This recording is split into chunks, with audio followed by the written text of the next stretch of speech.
Welcome back. Plaza Singapura and the office towers beside it are set for a 160 million Sing dollar upgrade from the third quarter of this year. The works are expected to last until the end of 2028. The buildings will remain fully operational throughout. A spokesperson for the building says they are being repositioned into a premier international lifestyle destination for locals and tourists. The works will introduce curated concepts, a renewed tenant mix, as well as nature-inspired spaces.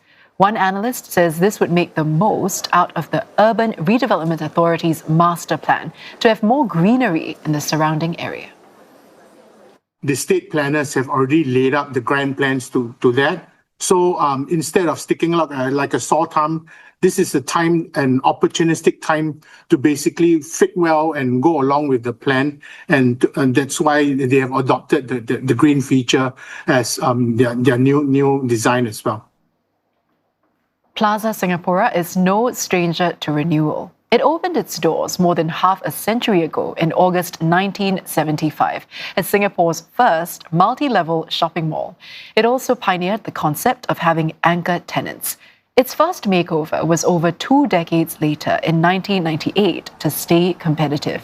In the new millennium, the attached Dhoby Ghaut MRT station became an interchange, making the mall more accessible.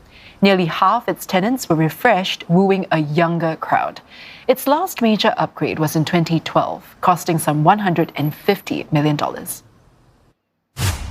And to tell us more on this is Associate Professor Dianna Chang from the School of Business at the Singapore University of Social Sciences.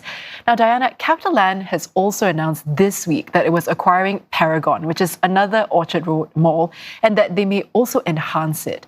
So what's driving this renewed push to upgrade Orchard Road's malls now? I think mainly two things. One is the competition. The competition can come from different domains. It can come from other areas of Singapore, for example, Bugis compared with Orchard.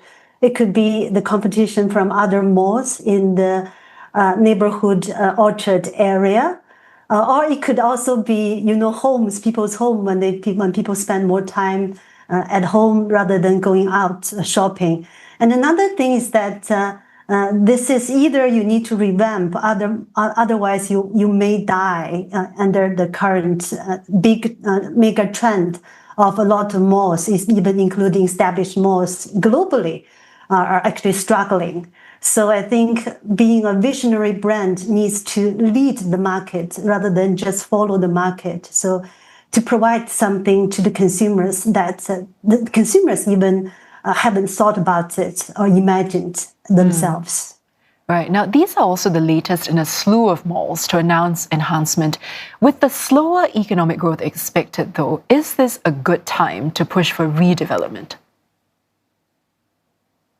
I think, yes. The thing is that if you don't revamp, if you keep doing what you are currently doing with the strong competition, you may not be able to survive.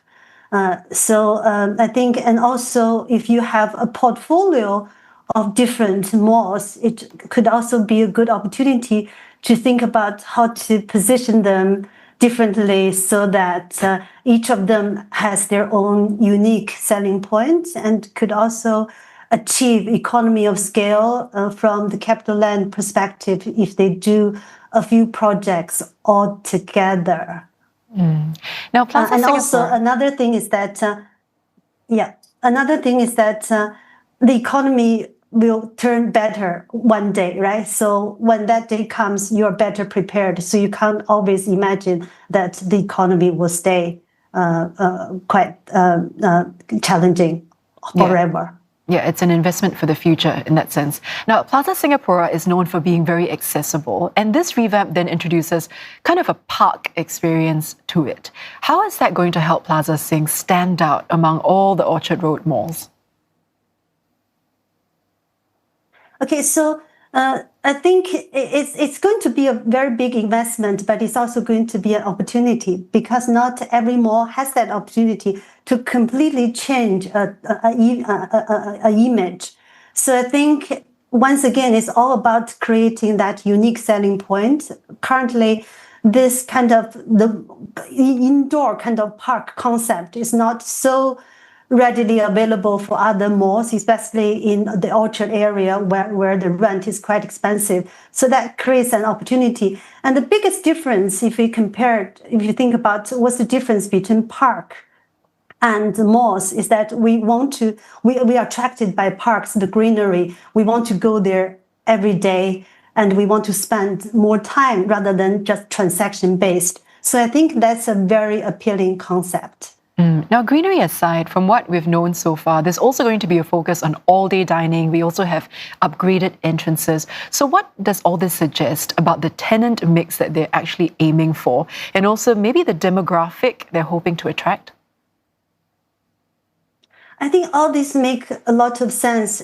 Just for the entrance alone, it's actually a adoption of the marketing concept of first impression matters, right? That's probably one of the most important touch points.